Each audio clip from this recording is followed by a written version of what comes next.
Hi friends, இன்றைக்கி நம்ம வந்து ஒரு லஞ்ச் பாக்ஸ் ரெசிபி தான் பார்க்க போகிறோம். ஸோ அதுக்கு ஒரு வானலில் 2 டீஸ்பூன் வந்து எண்ணெய் விட்டுக்குங்க. எண்ணெய் நல்லா சூடானதுக்கப்புறம் அதில் வந்து சின்ன சின்னதாக நறுக்கிய பூண்டை சேர்த்துக்கோங்க. ஸோ அதோட தேவையான அளவுக்கு கருவேப்பிலை சேர்த்துக்கோங்க. பெரிய வெங்காயத்தை நல்லா பொடிசாக நறுக்கி அதையும் சேர்த்து இதோட ஆட் பண்ணிக்கோங்க. இது நல்லா வதங்கட்டும்.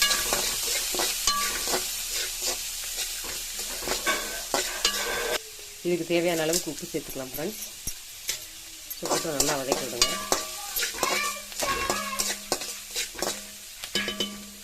ஸோ இந்த அளவுக்கு வெங்காயம் நல்லா வெந்ததுக்கப்புறம் இதில் இஞ்சி பூண்டு விழுது சேர்த்துக்கலாம். ஸோ நான் இடிகளில் வந்து இடிச்சிட்டு சேர்த்துருக்கேன். ஸோ நீங்கள் பேஸ்ட்டாக இருந்தாலும் சேர்த்துக்கலாம், இல்லை இடிச்சிட்டு சேர்த்துக்கலாம்.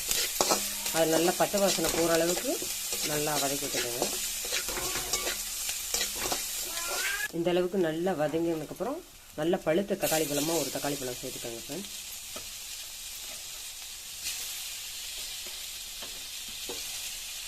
போட்டு நல்லா வதக்கி விடுங்க இதையும். ஸோ இந்த அளவுக்கு நல்லா வதங்கினதுக்கப்புறம் நம்ம இதுக்கு தேவையான மசாலா பொருட்கள் சேர்த்துக்கலாம் ஃப்ரெண்ட்ஸ். 1/4 டீஸ்பூன் மஞ்சள் பொடி, 1/4 டீஸ்பூன் தனியாத்தூள், 1/4 டீஸ்பூன் இது மிளகாய்த்தூள், 1/4 டீஸ்பூன் பார்த்திங்கன்னா கரம் மசாலா போட்டு நல்லா இதையும் பச்சை வாசனை போகிற அளவுக்கு. ஸோ மசாலாவோட பச்சை வாசனை போனதுக்கப்புறம் பார்த்திங்கன்னா நான் ஒரு 4 முட்டையை நல்லா வேக வச்சு அது பொடி பொடி துண்டுகளாக வந்து நறுக்கி வச்சுட்டு இதோட நம்ம ஆட் பண்ணிக்கலாம். ஸோ போட்டு நல்லா வதக்கி விடுங்க. பார்த்திங்கன்னா முட்டை நல்லா வதங்கிடுச்சு. இப்போ நம்ம வந்து ரைஸ் ஆட் பண்ணிக்கலாம்.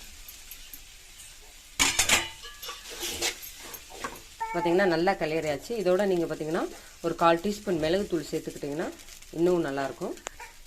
ஃபைனலாக தேவையான அளவுக்கு நீங்கள் கொத்தமல்லி தழையை தூவி நல்லா கிளறி கொடுத்தீங்கன்னா இன்னும் அருமையான சுவையான முட்டை சாதம் வந்து தயாராகிடுச்சு.